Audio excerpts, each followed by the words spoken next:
નમસ્કાર, દસ સુધીના તમામ મહત્વપૂર્ણ સમાચારો સાથે હું છું જય. સૌપ્રથમ વાત એનસીઆરબી રિપોર્ટની કરીશું, કારણ કે 2024નો આ રિપોર્ટ જાહેર થયો છે ને તેમાં ગુજરાત માટે ખૂબ છે સારા સમાચાર, કારણ કે સૌથી સુરક્ષિત રાજ્યોમાં ગુજરાત અગ્રેસર રહ્યું છે. આપણે જણાવીએ કે રાષ્ટ્રીય સરેરાશ કરતાં ગુજરાતમાં ગુનાખોરીનો દર ખૂબ ઓછો છે. મહિલા અને બાળ સુરક્ષામાં ગુજરાત દેશભરમાં અગ્રેસર રહ્યું છે.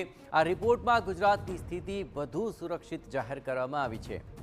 મહિલાઓ વિરુદ્ધના ગુનાઓની અંદર ગુજરાતનો ક્રાઇમ રેટ સૌથી ઓછો જણાયો છે.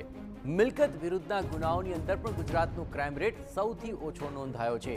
ખૂન બળાત્કારના ગુનાઓમાં ગુજરાતનો દર રાષ્ટ્રીય સરેરાશથી ઓછો જણાયો છે. અપહરણના કેસોમાં પણ ગુજરાતમાં નોંધપાત્ર ઘટાડો જોવા મળ્યો છે.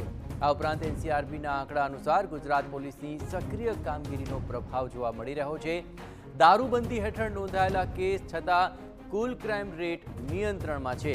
સુરક્ષા અને કાયદો વ્યવસ્થા મામલે ગુજરાત ટોચના સુરક્ષિત રાજ્યોમાં અગ્રેસર રહ્યું છે. તો ગુજરાતમાં દારૂબંધીના કડક અમલીકરણથી ક્રાઇમ રેટ ઊંચો દેખાઈ રહ્યો છે અને વાસ્તવિક ગુનાખોરી રાષ્ટ્રીય સરેરાશ કરતાં ઘણી ઓછી અને રાજ્યમાં દારૂ સંબંધિત ગુનાઓમાં પોલીસ દ્વારા સ્વતઃ સંજ્ઞાન લઈને દર વર્ષે લાખોની સંખ્યામાં કેસો દાખલ કરવામાં આવે છે.